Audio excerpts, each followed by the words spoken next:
Hey guys, and welcome to Petrol Ped. Now I can't quite believe it, but I've actually had the Nissan Ariya behind me now for just over 6 weeks. And it's taken me this long to be able to find the time to give you my first impressions video. I've been so busy with the lead up to my Ironman, the launch of the podcast, and the other projects I'm involved in, I just haven't had the time in my diary to do it justice. But I've given the car a much needed wash. And in this video, I'm going to tell you just what I think about the car behind me after 6 weeks of ownership and probably about 1,500 to 2,000 miles of driving.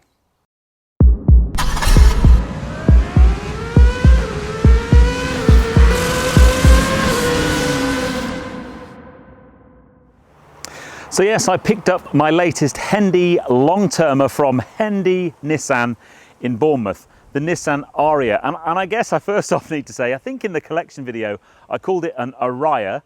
Many people and the internet let me know that that was wrong. I did a bit of searching. There seems a bit of a mixed view, but I think Ariya, and I'm guessing that's coming from the term aria out of an opera, I would imagine. But yes, the Nissan Ariya, a full EV. My previous Hendy Ambassador Long Termer was a Mustang Mach-E. I had that for like 9 months. And both myself and Tracy really liked that car. It was a pretty high performance EV. However, it did suffer, in my view, from a lack of real world range, even though it was the extended range version. This has a smaller battery pack than the Mustang Mach-E, and it doesn't state itself as being a long range version.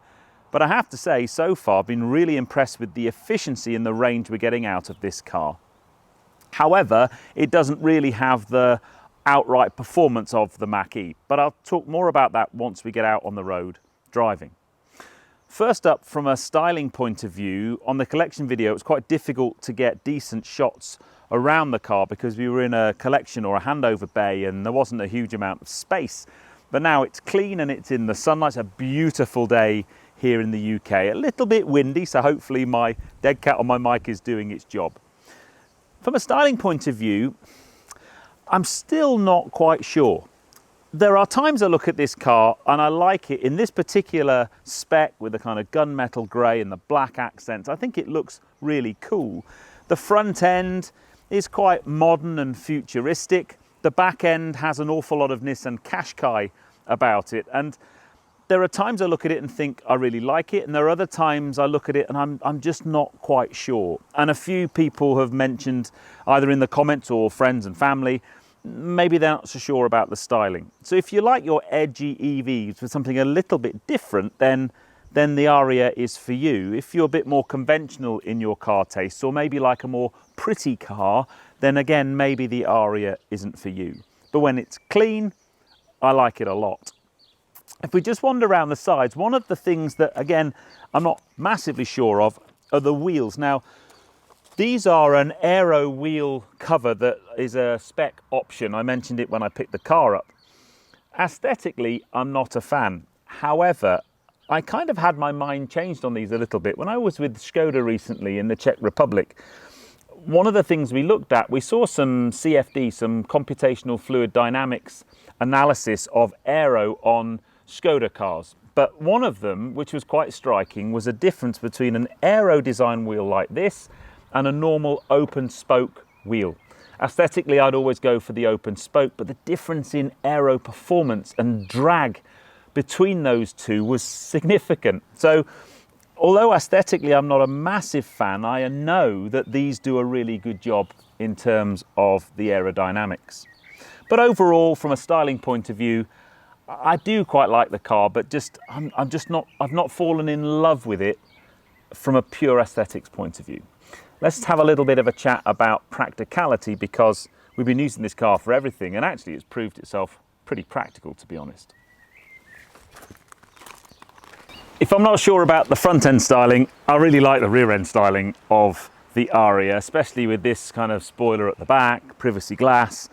But boot space wise, today we're not going to see if we can fit 2 dogs in the boot. We've just got the one, haven't we, mate? Because the other one is fast asleep inside on a beanbag and she wasn't moving. But this one's been out helping me doing filming.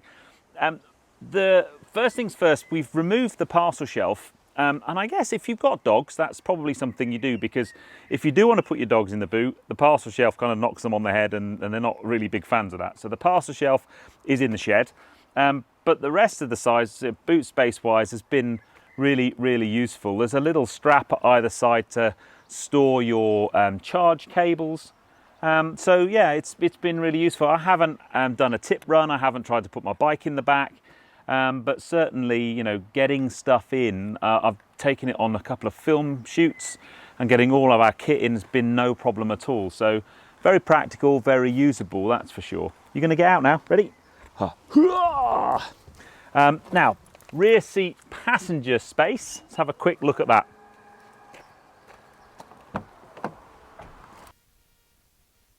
Oh, now then, space in the back. I haven't actually sat in the back for a journey, but it's pretty good space in here.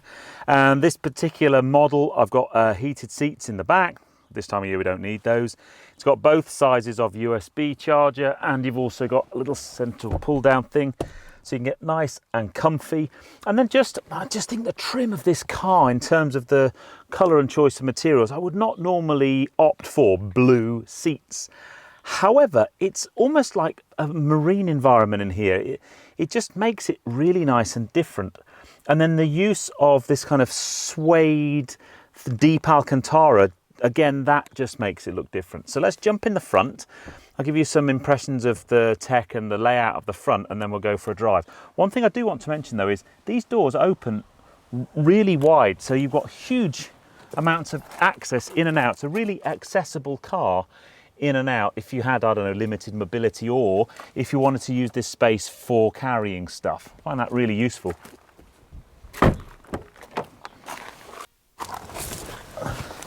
Now then, the interior of this car is really different and very innovative. First up, because it's an EV, there's no transmission tunnel, so it's a flat floor, and there's no middle bit here, so the flat floor is all the way around the front here. And I wouldn't want to use it for storage, because you might have things go across under the pedals. But what it does is it just makes the car feel really big and spacious. This central console, on the collection video I kind of showed you, got this ability to move it forward or back. And then you've got some storage, you've got a wireless charge mat in here. The charge mat, for me, you put a phone in there and it doesn't stay charging. Sometimes you'll notice it's actually stopped doing the wireless charge. Whether that's a fault with my phone, whether it's just a quirk of the car, I'm not sure. But I quite like where it's positioned. I just haven't had huge success leaving it charging, if that makes sense. And then you've also got the, the storage compartments or storage bins just here. One on both sides. Again, useful. I haven't used that before. Let me just start the car up, because you've got this sweep of a screen. There's two separate screens, lovely bongs and bings as we fire the car up. Now, actually, I haven't used the native infotainment system from Nissan. I just always use Apple CarPlay, and that's my bad. And I know I should start using the native sat nav in particular. The only time I did do that, maybe we'll talk about this when we go out and about driving, but I did have a bit of a public charging nightmare trying to find chargers, and I used ZapMap and didn't have any joy with that. And I tried to see if the car would help me find a nearby charger, and didn't have a great deal of joy with that either. But I want to talk about that more specifically when we're out driving. The rest of it, driving position wise, is just a really nice place to be. These seats are super comfortable. The pan roof gives lots of airy light in here. You've got a head-up display, and all of the information that you want is in a nice place to be seen. In terms of range and efficiency, I've been really impressed, to be fair. So at the moment, for example, I've got 88% of the battery pack, and it's still showing 224 miles. We're easily getting 250 miles on a full charge, and the efficiency, if I ever get over 3 miles per kilowatt hour on an EV, I'm quite happy. This, regularly it's at 3.5 miles per kilowatt hour. Now, I know any Tesla owners is probably going to scoff at that and think it's not very good, but believe me, if you've driven an Audi or a BMW electric car, you struggle to get anywhere near like 2.5, let alone 3.5. So that's pretty good. If you are new to EVs and kind of want to put that number into some kind of context, imagine you had 100 kilowatt hour battery pack, which this doesn't, it's about 85, I think. If you had 100 kilowatt hour battery pack and you did 3 miles per kilowatt hour, you'd do 300 miles to a full charge. If you only did 2.5 miles per kilowatt hour, you do 250 miles to a full charge. So that miles per kilowatt hour, it's the electric equivalent of miles per gallon, really. It's a really, really important number. And you know, to get it into the threes, clearly it's massively affected by how you're driving and where you're driving. So let's talk a little bit more about the efficiency and the drive of the car out and about on the road. But certainly the cabin and the fit and finish and all of the various gadgets and gizmos and features on the car, I've been very, very impressed with. It's the first time I've really spent a long time in a modern day Nissan, and I have to say I like it a lot. You know, it's no slouch, this car. However, it's not a performance EV at all. I've mentioned already the Mach-E, especially with untamed mode, had far more punch and go than this. But I quite like it because it feels like a car that has been engineered and designed to be usable in terms of power and performance, but also efficient to give you more range and more usability. And I really like that because I think we've fallen into this trap in the car world where everything's got to get to 60 in the fastest time possible and have the most amount of horsepower you can. And honestly, for the vast majority of owners, I just think that's not something that's needed. It's only saddos like me that get excited when they get in a car that does 0 to 60 in 3.5 seconds. Most people would much rather have an extra 50 miles of range on their electric car and get to 60 maybe in a couple of seconds slower. And that's what this car feels like. Don't get me wrong, it's not slow, it's just not ridiculously quick. And what that means is it translates, even though it's got a, you know, not a massive battery pack in terms of big EV size. As I said, it's kind of mid 80 kilowatt hours. It's still delivering a 250 mile range. It's quite noticeable now the weather's getting a bit warmer that the range of the battery's getting a little bit more, but that's EVs for you. And I mentioned already the efficiency, the miles per kilowatt hour number is significant. I've only just started. I mean, it's 4.7 at the moment, but that's just because of the fact I've literally driven from the house.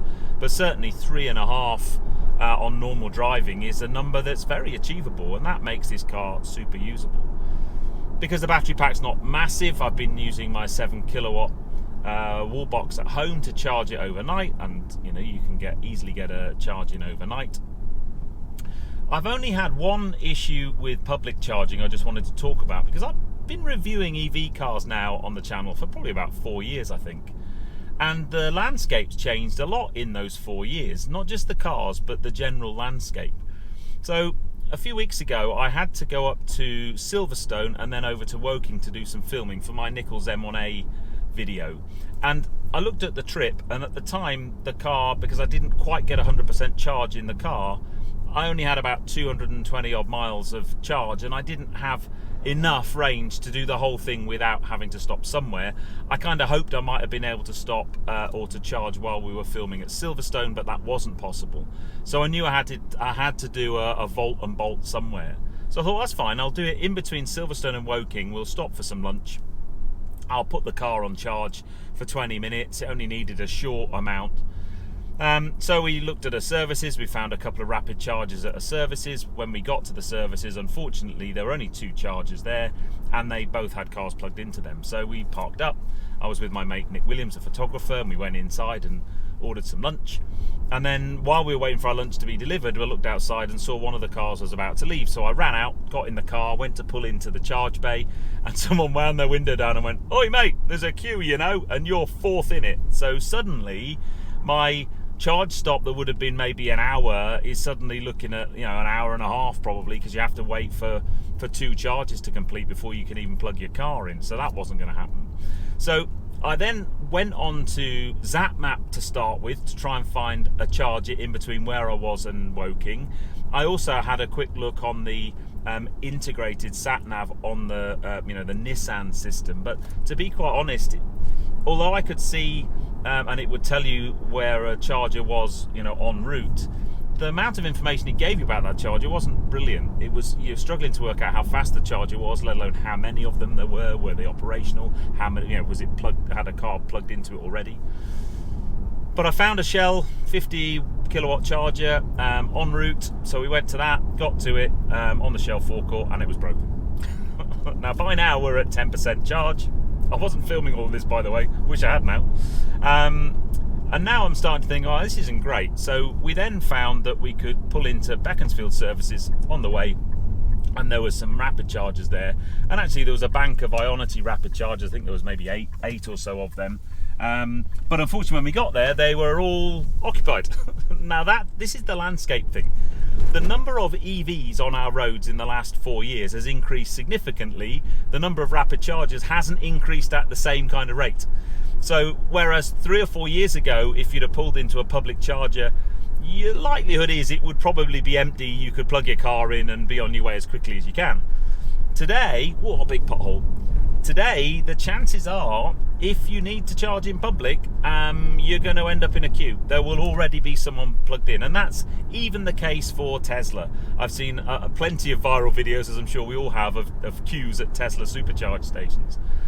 So the public charging reality is still not good enough. However, in the 6 weeks I've had this car, I've only had to plug it into public charging once. All the other times I've been charging at home, and it's been amazing. When I had the Mach-E, I had that 9 months and never needed to plug it into a public charging infrastructure just because of the journey profiles I was doing. So, there still is some work to be done with public charging. From a driving point of view, this car, ride quality is very good. It's not nearly as choppy and as bouncy and as harsh as the Mach-E. It's pretty smooth. Life is full of obstacles. It's how we overcome them that matters. Yeah, thanks Christina. There'll be a pothole up here then, just there. So yeah, it's smooth. It's got a nice feel to it, and actually to get you to and from A to B in comfort, it's a cracking car, this, and I really like it. It ticks lots of boxes. I love the efficiency box that it ticks. Now we've been driving a little bit more. I'm sat at around 3.5 miles per kilowatt hour. I love that, and clearly that number's going to go down if you have a heavy right foot, but it's good. So yeah, so happy to report the Nissan Ariya is, I think I'm going to give it maybe an 8 out of 10. The 2 marks it's not got, one I really struggle to give anything a perfect score, but I'm not sold on the looks completely, and there's just a few little quirks to the car that I'm not massively keen on, but overall pretty good, to be fair. Massive thanks as always to Hendy. It's great working with them as a brand. I'm not sure how much longer I've got this particular car, and I don't know what's coming next either, but it may well be that it doesn't hang around for very long, because I know when I got it and they're in such demand, I wasn't going to keep it for very long. But I'm glad I've managed to get my ownership impressions out there before the car goes back. Anyway, I hope you enjoyed that. If you did, give me a thumbs up. Comments below are always welcome, and if you haven't done so already, please subscribe to Petrol Ped for plenty more content to come, and I'll see you on the next video. Let me know what you think about the current status of public charging infrastructure. It's getting better, but we've got so far to go until it's realistically not going to give you grief every time you need to charge in public. Anyway,